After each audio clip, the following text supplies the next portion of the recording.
Assalamualaikum warahmatullahi wabarakatuh. Alhamdulillah rabbil alamin wa bihi nasta'in wa ala umurid dunya waddin. Wassalatu wassalamu ala asyrafil anbiya wal mursalin sayyidina habibina wa maulana Muhammadin amma ba'd. Yang terhormat dosen pengampu mata kuliah Sejarah Pendidikan Islam Klasik Pertengahan dan Modern, Ibu Rosita Mubadilah MPD, serta teman-temanku dari kelas PAI yang berbahagia. Pada kesempatan kali ini, perkenankanlah kami untuk mempresentasikan hasil dari makalah kami yang kami konversikan dalam bentuk PowerPoint yang berjudul Masa Kejayaan Pendidikan Islam. Kami terdiri dari 4 anggota. Yang pertama adalah Muhammad Taufikur Rahman, yang kedua adalah Muhammad Andian Arifai, yang ketiga adalah Muhammad Shadiq Nuraini, dan yang keempat adalah Muhammad Syahri Ramadhani. Untuk poin-poin pembahasan dari makalah kami ada 4 poin pembahasan. Yang pertama adalah perkembangan lembaga-lembaga pendidikan Islam. Yang kedua adalah sistem pendidikan di madrasah-madrasah. Yang ketiga adalah puncak kejayaan ilmu dan kebudayaan. Dan yang keempat adalah faktor-faktor kemajuan ilmu pengetahuan. Baik, yang pertama akan kita jelaskan tentang perkembangan lembaga-lembaga pendidikan Islam.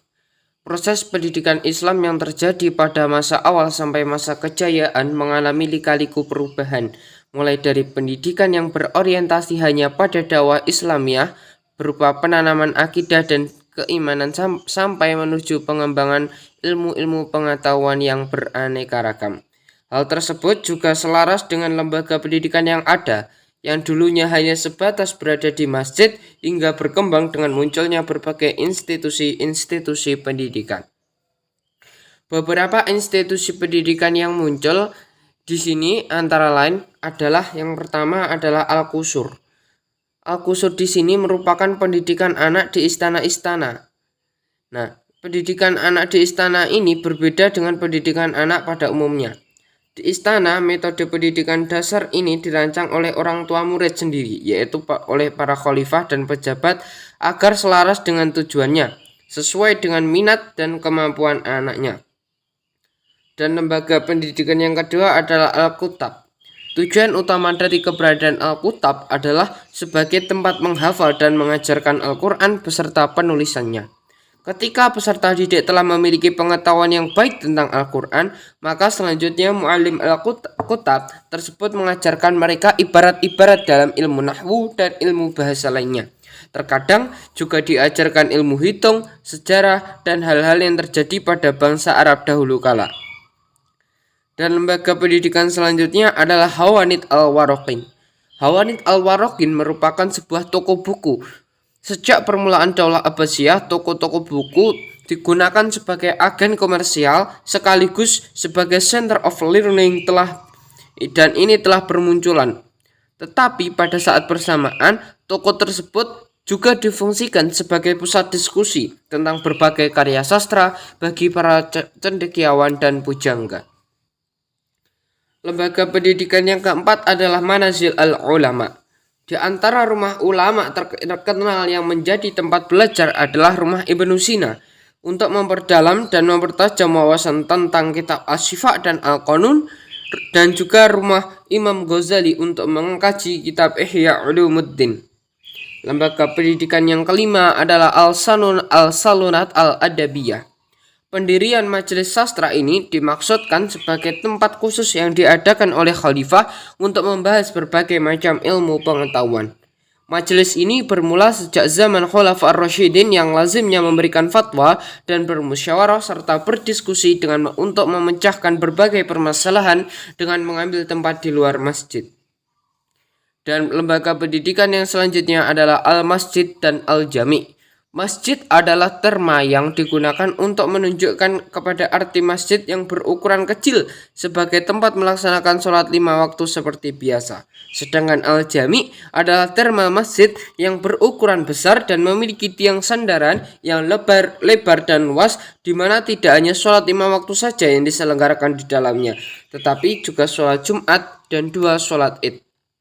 Lembaga pendidikan yang ketujuh adalah maktabat atau perpustakaan. Nah, perpustakaan merupakan salah satu metode orang terdahulu dalam menyebarkan ilmu yang dikarenakan adanya keterbatasan kemampuan untuk memilih buku-buku yang harganya terlampau mahal. Lembaga pendidikan yang selanjutnya adalah Bimaristan. Di tempat seperti Bimaristan, inilah studi tentang kesehatan berkembang dengan pesat. Institusi yang hampir sama dengan rumah sakit modern ini sering memformulasikan peran ganda dan pelengkap, yaitu di samping sebagai tempat penyembuhan orang sakit, juga sekaligus berperan sebagai pusat untuk mengajarkan ilmu kesehatan.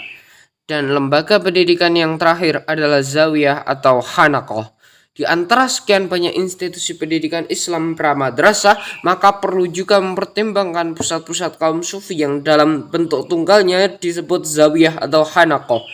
Dari sini dapat diketahui bahwa pusat sufi memainkan perannya bersamaan dengan Jami' dan Bimaristan sebagai salah satu institusi besar yang telah ikut bertanggung jawab terhadap pelestarian dan perkembangan pengetahuan dalam Islam. Baik, untuk selanjutnya tentang sistem pendidikan di madrasah-madrasah akan dilanjutkan oleh teman saya Muhammad Syahri Ramadhani. Melanjutkan dari teman saya Sodik. Sistem pendidikan madrasah adalah keseluruhan komponen pendidikan baik sumber daya manusia yang ada di dalamnya maupun komponen lain yang mendukung berkembangnya kualitas sumber daya manusia tersebut yang saling terkait untuk mencapai tujuan pendidikan di madrasah yang bersangkutan. Dalam perkembangannya, sistem madrasah ini dibedakan menjadi dua macam, yaitu madrasah yang khusus memberikan pendidikan dan pengajaran agama disebut madrasah diniyah, dan madrasah yang di samping memberikan pendidikan dan pengajaran agama juga memberi pelajaran umum.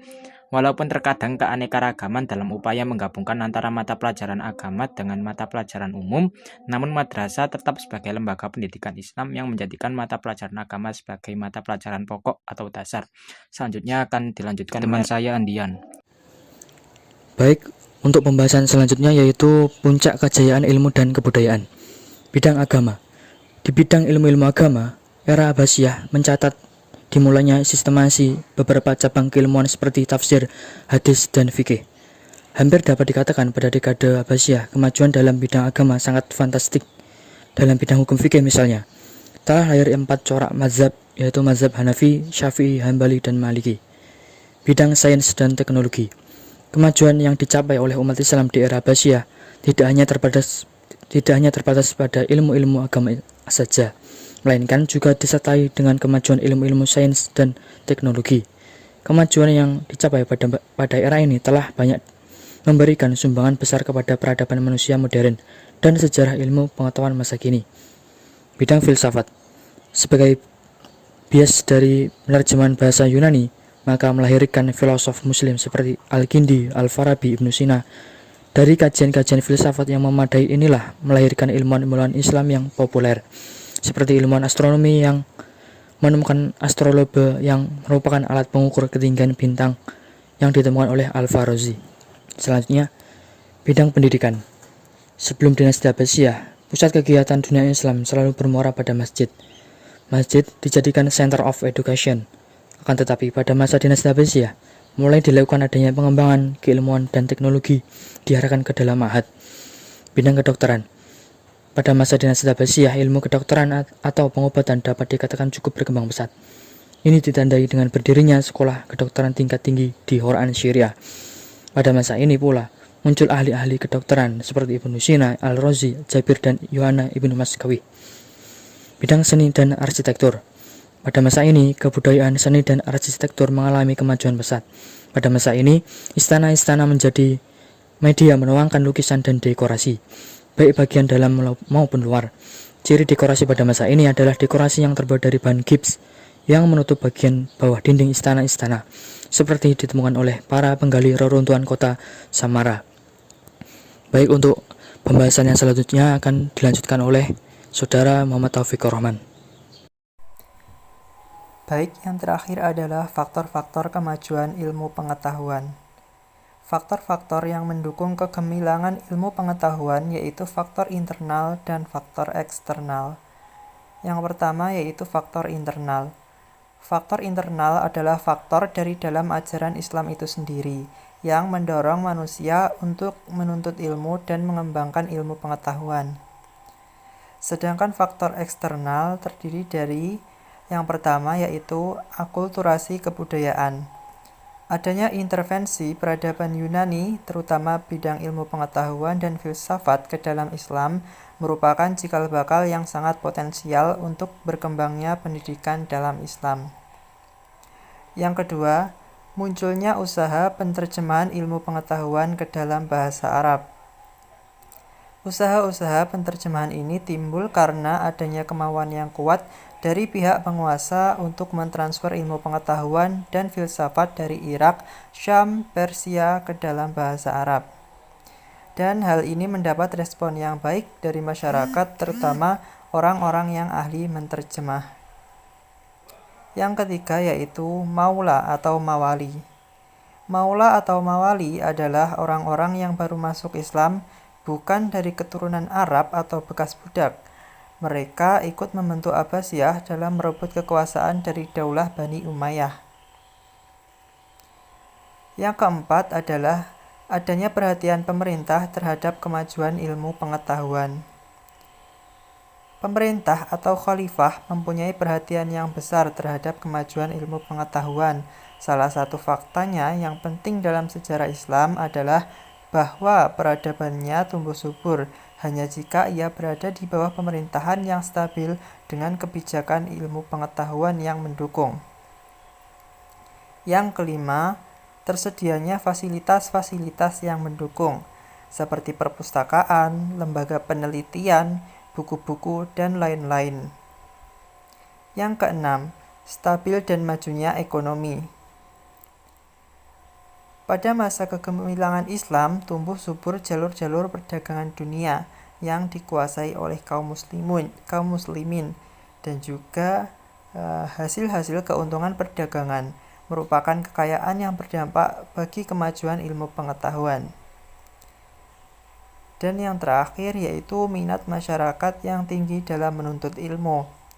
Masyarakat yang ada pada saat kejayaan pendidikan Islam merupakan masyarakat yang cinta ilmu pengetahuan. Mereka saling berlomba-lomba untuk menuntut ilmu. Mungkin cukup sekian presentasi dari kelompok kami. Apabila ada kurang lebihnya kami mohon maaf. Semoga bermanfaat. Akhiran, wassalamualaikum warahmatullahi wabarakatuh.